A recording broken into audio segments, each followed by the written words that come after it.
आज की क्लास में हम डिस्कस करने वाले हैं क्वेश्चन नंबर 6।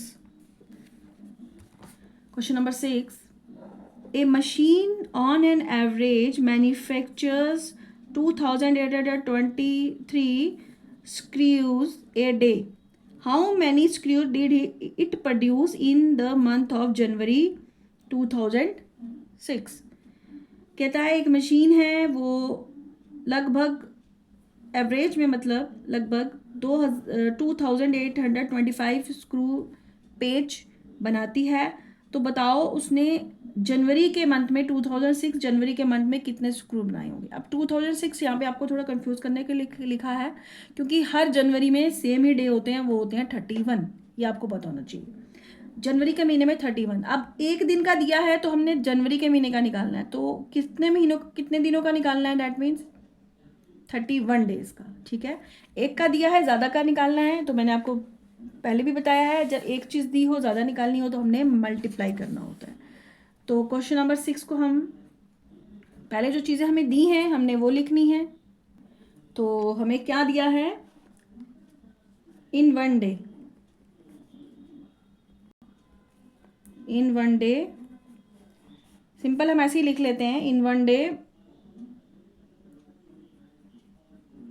स्क्रू, कितने स्क्रू होते हैं, 2825। ठीक है, निकालना किसका है, जनवरी का। तो यहाँ पे हम एक नोट लिख लेते हैं, जनवरी के बराबर होता है 31 डेज के। अगर एक दिन में इतना है, देयरफॉर 31 डेज, सिंपल हम इसको क्या करेंगे, 2825 मल्टीप्लाई बाय 31, तो हमारा आंसर निकल जाएगा। करो इसको मल्टीप्लाई, 1 से करेंगे तो यही आएगा, 30 का 0, जैसे मैंने पिछली आपको वीडियो में बताया भी था। 31 है तो पहले 1 से करना है, फिर 30 से करना है। 30 का 0 यहाँ पे, 5 3 15, 6 और 7,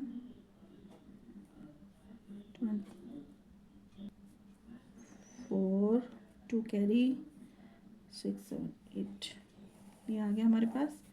इनको ऐड करना है, करो ऐड, 5 6 5 6 7 7 7 14, 5 1 7 और 8, तो 87,575 स्क्रू जो है वो प्रोड्यूस करेगा एक पूरे जनवरी के महीने में। सिंपल कैसे किया, फिर से देखो। सबसे पहले हमें दिया क्या था, इन वन डे कितने स्क्रू, कितने पेज बनाता है, 2825। अब ये चीज़ हमें याद रखनी है कि जनवरी का पूछा है तो 31 डेज, तो जनवरी में 31 डेज होते हैं, तो इसलिए 31 डेज़ का हमने सिंपल इन दोनों को मल्टीप्लाई कर देंगे तो 31 डेज़ के हम निकल जाएंगे। अब इसी तरह से आगे, अगर मान लो उसने फरवरी का दिया होता, ये आगे आप फरवरी का दिया होता कि फरवरी में निकालो, तो फरवरी में कितने दिन होते हैं, 28 होते हैं और 29 भी होते हैं लीप ईयर में, ये भी आपने ध्यान रखना है। ठीक है, तो मैक्सिमम 28 होते हैं, तो सिंपल आपने इसी को मल्टीप्लाई कर देना है 28 से, तो आपका आंसर निकल जाएगा। ये आपका होमवर्क, आप इसको खुद करोगे। ठीक है, इसी तरह मार्च का पूछा जाए तो उसमें भी 31 डे होते हैं, उसमें भी इतने होंगे। इसी तरह अप्रैल में 30 होते हैं, फिर 30 से करना है, ये भी ध्यान रखना है, चेंज करके भी आ सकता है आपको। ये जितने दिन पूछे होंगे जिस महीने के, जैसे जनवरी के पूछे हैं तो 31 से करेंगे, फरवरी से पूछे हैं तो 28 से करेंगे, मार्च से पूछे हैं 31 से करेंगे, अप्रैल से पूछे हैं 30 के करेंगे, मई के पूछे हैं 31 से करेंगे। जितने उस महीने में डेज होते हैं उन्हीं सिंपल उनसे उनको मल्टीप्लाई कर देना है। तो ये फरवरी के आप 28, ये आपका असाइनमेंट रहा, आप इसको मल्टीप्लाई करके देखो कि अगर फरवरी महीने का पूछा जाएगा तो कितने स्क्रू बनेंगे।